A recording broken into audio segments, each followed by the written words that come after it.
Breaking news নিয়ে আপনার মতামত কমেন্টে জানান এবং প্রতিদিন দেশের আপডেট খবর পেতে পেজটি ফলো দিয়ে রাখুন। ময়মনসিংহ জেলা থেকে মোহাম্মদ মাসুদ আলম ভুঁইয়ার তথ্যচিত্রে দেখুন বিস্তারিত। কোনো ওয়ারিশ সম্পত্তি যদি একজন বা একাধিক ব্যক্তি জোরপূর্বক দখল করে রাখে এবং অন্য ওয়ারিশদের তাদের ন্যায্য অংশ বুঝিয়ে না দেয়, তাহলে ক্ষতিগ্রস্ত ওয়ারিশদের আইন অনুযায়ী বিভিন্ন পদক্ষেপ নেওয়ার অধিকার আছে। বাংলাদেশে ওয়ারিশ সম্পত্তি নিয়ে বিরোধ খুবই সাধারণ বিষয়, তাই সঠিক আইনগত পদ্ধতি জানা অত্যন্ত গুরুত্বপূর্ণ।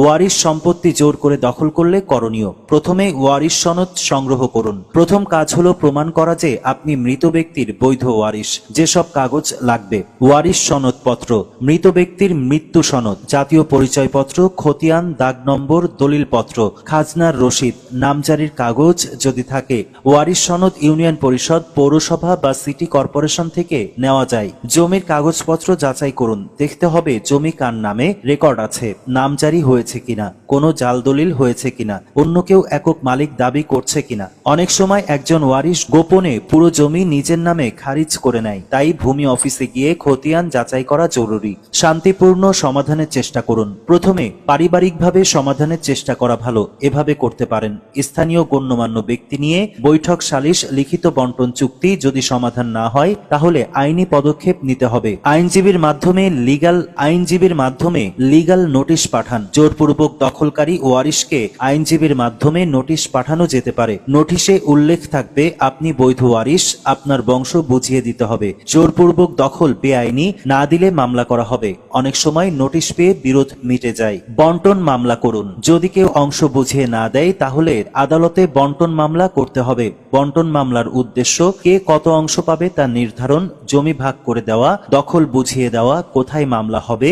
সাধারণত সিনিয়র সহকারী জজ আদালতে। আদালত যা করতে পারে: জমি মাপজোকের নির্দেশ, কমিশনার নিয়োগ, প্রত্যেক ওয়ারিশের অংশ নির্ধারণ, আলাদা দখল বুঝিয়ে দেওয়া, দখল উদ্ধারের মামলা করা। যদি আপনার অংশ থেকে জোর করে উচ্ছেদ করা হয় তাহলে দখল উদ্ধারের মামলা করা যায়। মামলা হতে পারে সত্ত্ব ও দখল পুনরুদ্ধার মামলা, স্থায়ী নিষেধাজ্ঞা মামলা। আদালতের কাছে যা চাইতে পারেন: দখল ফেরত, অন্যকে বাধা দিতে নিষেধাজ্ঞা, জোরপূর্বক দখল বন্ধ, অস্থায়ী নিষেধাজ্ঞা। যদি আশঙ্কা থাকে যে জমি বিক্রয় করে দেবে, ঘর ভেঙে ফেলবে, নতুন স্থাপনা করবে, তাহলে আদালতে অস্থায়ী নিষেধাজ্ঞা চাওয়া যায়। আদালত আদেশ দিলে জমি বিক্রি বন্ধ হতে পারে, দখল পরিবর্তন বন্ধ হবে, নতুন নির্মাণ বন্ধ হতে পারে। জাল দলিল করলে ফৌজদারি ব্যবস্থা নিন। অনেক সময় এক ওয়ারিশ অন্যদের বাদ দিয়ে জাল দলিল করে ভুয়া ওয়ারিশ দেখাই প্রতারণা করে জমি বিক্রি করে। এক্ষেত্রে থানায় অভিযোগ, ফৌজদারি মামলা, দলিল বাতিল মামলা করা যায়। প্রযোজ্য অপরাধ: জালিয়াতি,